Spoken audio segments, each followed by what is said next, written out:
All right, so today we're taking a deep dive into something really interesting, I think. Oh, yeah. We've got sources on Taoism and the Law of One. Okay. And we're going to be exploring the connections between them and just kind of going through and taking a look and seeing what we can glean from all this material. Well, that's kind of an unusual pairing, isn't it? I mean, on the surface, they might seem completely different, Yeah. but we're going to try to see if there are any kind of surprising, echoes between them. Right, exactly. We're not trying to, like, jam them together and be like, oh, this is all the same. Right. But we are going to take a look and see if there are any interesting intersections. Mm-hmm. And, yeah, just sort of explore that for the listener. Okay, so Yeah. where do you want to start with this? I mean, Well, I think let's start with the origins of Taoism. okay. We can go through the history, Okay. kind of the evolution of Taoism, Right? and then we can move into the Law of One and then kind of bring them together and see what we can see. Yeah, sounds good. All right, so when we're talking about Taoism, Yeah. one of the first things that comes up is Lousi. Right, Laozi. Well, one of the earliest accounts that we have about Laozi's life comes from Simakin Shi.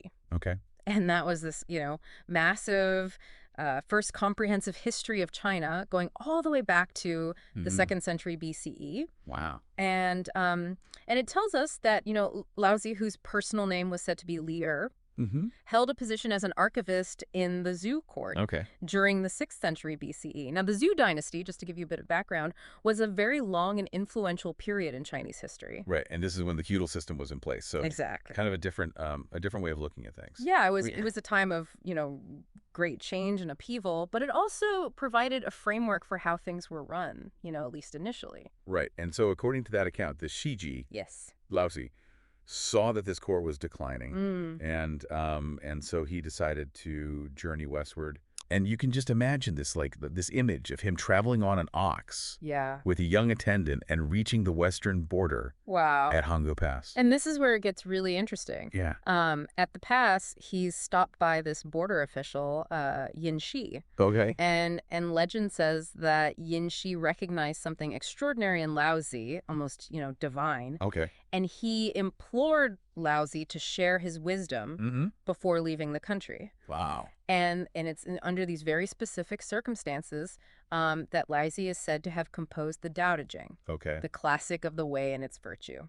And just for the listener, that's pronounced Dao De Jing. Dao De Jing, yeah. And Laozi is Laozi's. That's right. And then we have Shiji is Shorji. Yep. And Zhou Dynasty is Zhou. Zhou Dynasty, that's right. Yeah, just wanted to clarify that. Yeah, no problem. So yeah, it's fascinating to think about how this really influential text may have originated from this, kind of chance encounter at this frontier. But, as is often the case with ancient figures, Yeah. the story might not be quite so simple, right? Yeah, that's right. I mean, many modern historians actually lean towards a different interpretation. Okay. And this view suggests that Laozi might not have been a single historical person at all, Okay. but perhaps a figure representing, like a collection of individuals. Yeah. Or even that the Dao De Jing itself was like a compilation of wisdom gathered over time from, various sources, various people. Right. So it's almost like trying to pinpoint the one person who, invented, I don't know, like, agriculture or something like that. Right. Just like, It's such a complex development. yeah, it evolves over time. Yeah. Many years. So, regardless of like the exact historical details, I think what's really important for us is the core of the teachings. Yeah, Especially the concept of Dao. absolutely. And so, the term Dao, it's spelled D-A-O, and it has, a range of basic meanings, way to speak. Right. Guidance, method. Yeah, but within like the philosophical context of early Taoism, it evolved into something much more profound. Yeah, I mean, it became this concept of ultimate truth, this fundamental principle underlying all of existence. Right, so the source of everything. Yeah, the one thing that existed before, anything else came into being. So even though there's this historical uncertainty, Yeah. the idea of this fundamental way is key here. It's central, absolutely. Yeah, and it's described in a really unique way. Like so. it's said to be beyond naming, beyond, our ability to fully grasp it or even define it with language. Yeah. But at the same time, it can be experienced personally. Okay. And so this way of describing something by what it isn't Yeah. which is sometimes called the apophatic approach. Uh-huh. I mean, it's kind of striking Yeah. when you compare it to other philosophies. From that era. In that era, yeah. I mean, it really makes you think about, Yeah. you know, the limits of language. The limits of language, yeah. Yeah. Yeah, like how do we talk about something? You can't quite grasp it. Yeah. Yeah. Yeah, so Well, and the Dao De Jing and the Zhuangzi, which is another really important early Taoist text, both heavily favor this approach to understanding, you know, the Dao De. Yeah. It has no fixed form, you know, because it existed before anything took form. yeah. But paradoxically, it can take on all forms. Right. So it's formless, Yeah. but takes myriad forms, Yeah. constantly changing with, you know, the circumstances. It adapts. It adapts, yeah. And no one can claim to like fully possess it or know it. But as the source of everything, it's inexhaustible. Right. And its virtue or inherent power is the very strength and light that encompasses, you know, all of life. Okay, so we have this foundational philosophy Centered on the Tao. But Taoism, according to our sources, also transformed over time. Yeah. And from this philosophy Right. into like a structured religion. Yeah. How did that happen? Yeah, how did that evolution happen? Well, this transformation is generally placed, you know, during the Eastern Han Dynasty. Okay. And that lasted from 25 to 219 CE. Okay. And this period really marks the rise of what we now recognize as religious Taoism. Okay. And two main schools became prominent forces. Yeah. The Way of the Celestial Masters, which is also known as the Orthodox One Covenant, Wow. and the Complete Reality School. Okay, so we've got the Way of the Celestial Masters. Or Dynasty. Zhou. Yeah, also known as the Orthodox One Covenant, Zheng Meng Wei, Jung Mengwei. Okay. and then the Complete Reality School, or Chuan. Chuanzhong. Okay. Yeah. And these names sound really interesting. They do, don't they? Yeah, I'm curious. What were some of the like key differences or focuses of these different schools? Well, I mean, while both, you know, shared fundamental Taoist principles, they had different approaches, you know, and emphasized different practices. So, you know, alongside these major movements, we have the highest clarity and sacred jewel scriptures, which played a really crucial role in further shaping the Taoist tradition. And just so the listener knows, the highest clarity is also known as Shanqing. Shanqing, that's right. And sacred jewel is Lingbo. Lingbo. Yeah. Okay, cool. And interestingly, these later scriptures, while emerging, you know, from within the Way of the Celestial Masters, they incorporated elements from other traditions. Oh, really? Yeah. Okay. So the Shanqing scriptures, they drew from indigenous mystical practices of Southeast China. Oh, yeah. And the Lingbo texts, they incorporated Buddhist theology and rituals. Okay, so we see this kind of cross-pollination of ideas happening. Yeah, absolutely. It's fascinating. Yeah, and you know, despite having different roots and perspectives, these schools coexisted and even borrowed from each other. So wasn't this like, you know, rigid, separate development? No, not at all. It was very fluid. Very fluid. Yeah. And this fluidity is also evident in the evolution of Taoist deities. Okay. And our sources highlight Zhenwu, or Zhenwu, as a really compelling example. Okay.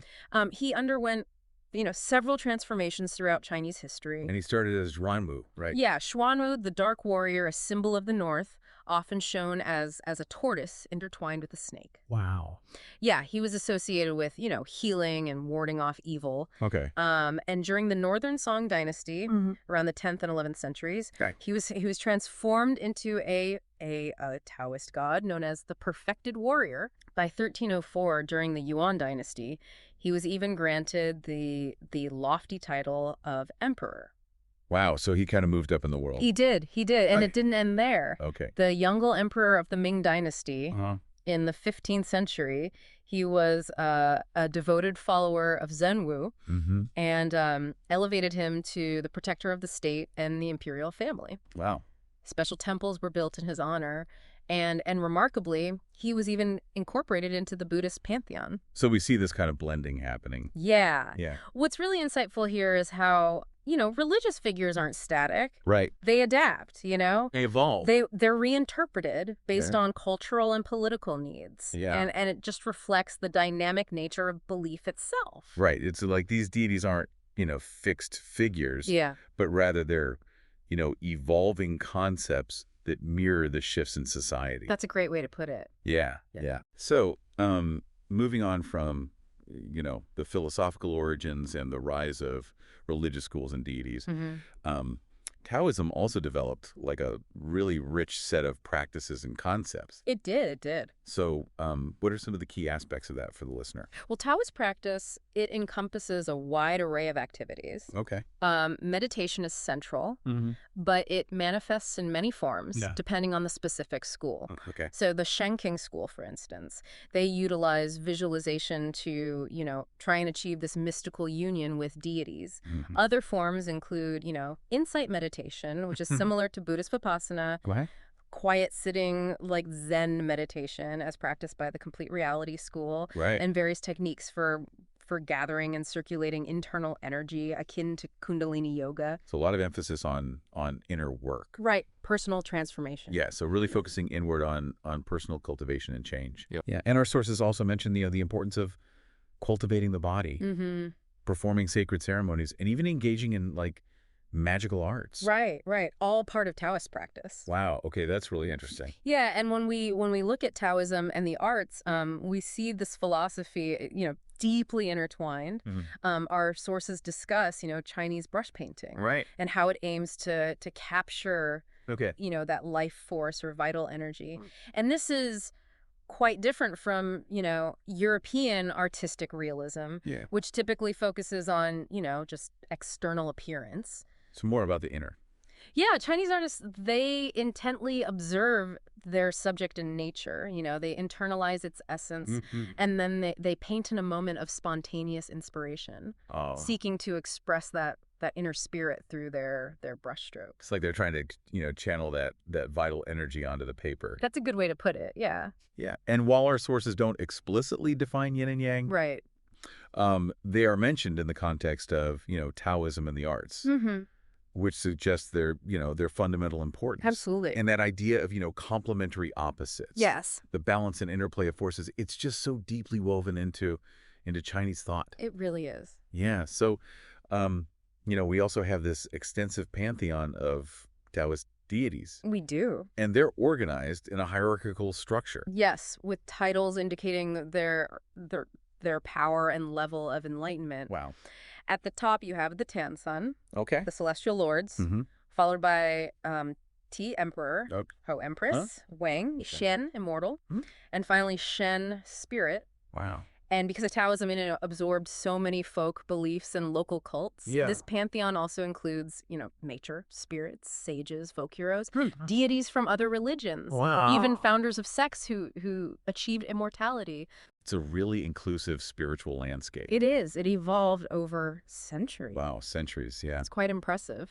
And, the sources specifically highlight the mother of the bushel of stars. Oh, yes, Tumu. Tumu. And the deities of the northern bushel, the Big Dipper. Right. They seem to play a particularly important role in people's lives, wouldn't you say? Yeah, absolutely. We do. I mean, these deities of the 7 stars of the Big Dipper, they're considered subordinates of the Jade Emperor. Okay. And they're believed to carry messages about, individual destiny. Okay. So each person is said to be, born under the guardianship of one of these stars, their birth star. Okay. Which is responsible for their health. Wow. And how long they live. And so a bright star means good health. Yeah, a bright star is seen as a sign of good health. Okay. While a dim one suggests, poor health. Oh, that's interesting. Yeah, and on specific days, each month and year, these northern bushel deities are said to descend to the mortal realm to proclaim, the Jade Emperor's judgments and report on people's good and bad deeds, influencing rewards and punishments related to, health and lifespan. So it's like the celestial system that's like tracking our lives. That's one way to put it, yeah. Wow. So kind of like a cosmic bureaucracy keeping an eye on us. Maybe, maybe. Okay, so we've covered quite a bit about Taoism, We have. from its philosophical beginnings Yeah. to its religious expressions Mm-hmm. and practices. Yeah. So let's make a pretty big shift now Okay. and delve into the Law of One, Okay. and specifically as it's presented in the raw material. The raw material, as you mentioned, is a series of channeled communications, purportedly from Ra, and they identify themselves as messengers of the Law of One. Right. And the central concept here is unity, Okay. the interconnectedness of all things. And it proposes that everything originates from one undifferentiated intelligent infinity. So that's really different from, the historical and philosophical development that we see in Taoism. It is. This is presented as this, foundational truth revealed through channeling. Yeah, and this unity, they say, is beyond our current, scientific understanding. Oh. And it's activated by free will. And so that's a key principle. It's a really fundamental principle that underpins their entire cosmology.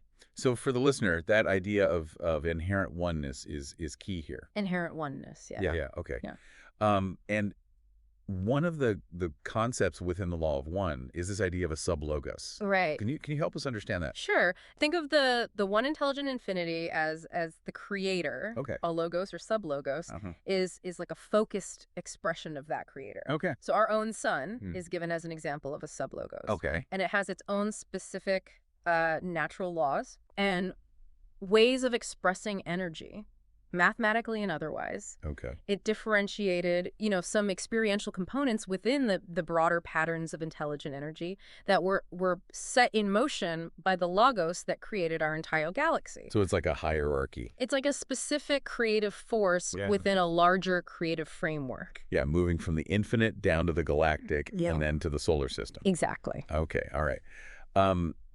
Another core concept in the Law of One is that of densities. Right. And this sounds very different from anything we've talked about with Taoism. It is. It is. Densities in the Law of One refer to different vibrational levels of existence, each associated with a color. So first density corresponds to red, second to orange, third to yellow, and so on. And so where does Earth fall in that? Well, Earth, according to Ra, is currently third density in terms of the mind-body-spirit complexes that inhabit it. That's us. That's us, right? Yeah. However, it's simultaneously in fourth density space-time. Okay. And this mismatch is causing a difficult harvest. Harvest. Yeah, think of it like our physical bodies vibrating at one frequency. Okay. While the space around us is vibrating at another. Okay, that makes sense. Yeah. So harvest, what does that mean? Yeah, what does that mean in the context of density transition? Well, density transition is described as a spiraling process into new vibrational configurations. Okay. And it's influenced by the collective thought forms of a planet's population. So we're all kind of contributing to that. We are. And the harvest is essentially a point in this cycle where entities have the opportunity to move to higher densities based on their dominant polarity, either service to others or service to self. And if you haven't, sufficiently polarized? Yeah, those who haven't sufficiently polarized or, learned the lessons of their current density, they may repeat it. So it's kind of like spiritual graduation? Yeah, like a spiritual graduation or perhaps a need to repeat a grade. Yeah. Depending on the lessons learned. Yeah, that's a good analogy. Yeah. Okay, now what about these wanderers? Oh, the wanderers. This is really interesting. Yeah, they're described as advanced entities from higher densities who choose to incarnate in lower densities, like our third. To help us out. Yeah, to help others in their spiritual evolution. That's really nice of them. It is. They volunteer for this service. Wow. But it comes with, the risk of forgetting their true nature and purpose. Yeah.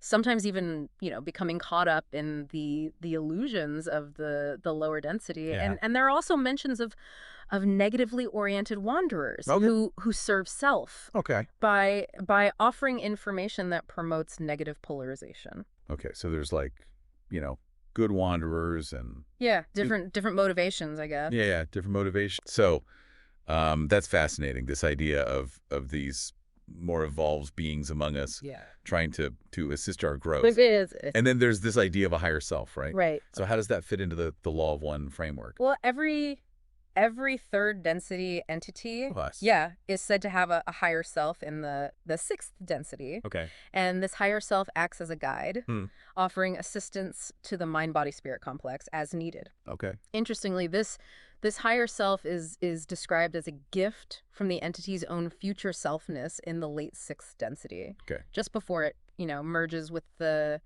allness of the creator in the seventh density. So our future selves are looking out for us. In a way, yeah. Yeah, that's a really interesting concept. It is. And the law of one also suggests that we plan our lives before we're even born. Yeah, it states that entities plan their incarnational lessons before birth to maximize their growth and the expression of their chosen polarity. And this planning takes into account the necessary lessons and the other entities needed to facilitate that growth. Okay. But the crucial aspect here is that this planning happens within the context of free will. Okay, so we still have free will. We do. Yeah. So even with a pre-life plan, the choices made during the incarnation are entirely up to the individual. So we can kind of go off script? You could say that. Okay. All right. So we've explored now the foundational ideas of both Taoism and the law of one. We have. And now comes the part where we look for those interesting connections and contrasts between these two seemingly very different systems of thought. Yeah. What do you see? Well, I think one really interesting area is this, the Taoist concept of the Tao as the formless source of all, and the law of one's intelligent infinity. Right. And so both of these, they describe this fundamental underlying reality. Yeah. That's the origin of everything we experience. They're both pointing to this primal, undifferentiated source. Right. And the way they're described is different. For sure. I mean, one is rooted in ancient Chinese philosophy and the other in channeled cosmology. Right. But they're both pointing to that. Yeah. Yeah. And then also the Taoist emphasis on living in accordance with the natural order. I think that also resonates with the law of one's concept of a unified creation. Right, suggesting that there's this, inherent harmony in the universe that we can align ourselves with. Right. So this is like a key insight for the listener that even though these traditions are seemingly different, they might be pointing to, a similar fundamental reality. That's a really interesting point. Yeah. What about the more religious aspects of Taoism? Yeah. With its, vast array of deities. How does that compare to the monistic foundation of the law of one? Well, that is, I think, a big difference. It is a key area of contrast. Religious Taoism has this complex polytheistic structure, right? While the law of one is fundamentally monistic, centered on the singular intelligent infinity. Right. But I think it's interesting to consider, are there any conceptual similarities in the roles or functions of certain high-level Taoist deities? Like who? Like the Celestial Lords or the Jade Emperor. Okay. And the concept of logos or sublogos in the law of one. Okay. So could these be different ways of understanding, like intermediary levels of creation or cosmic organization? It's more of a conceptual echo rather than a, direct one-to-one correspondence. Right, exactly. But it might offer a new way for the listener to think about, cosmic structure. Yeah, different frameworks, attempting to describe different facets of a vast and maybe ultimately incomprehensible reality. Right. Yeah. That's a good point. What about the practices themselves? Yeah. Do Taoist practices like meditation and energy cultivation have any connection to the law of one's teachings on spiritual growth? Well, I think that the law of one talks about the importance of balancing and polarizing the self. Right. By connecting our inner light with the upward spiraling inpourings of the universal light. And so you're thinking that may be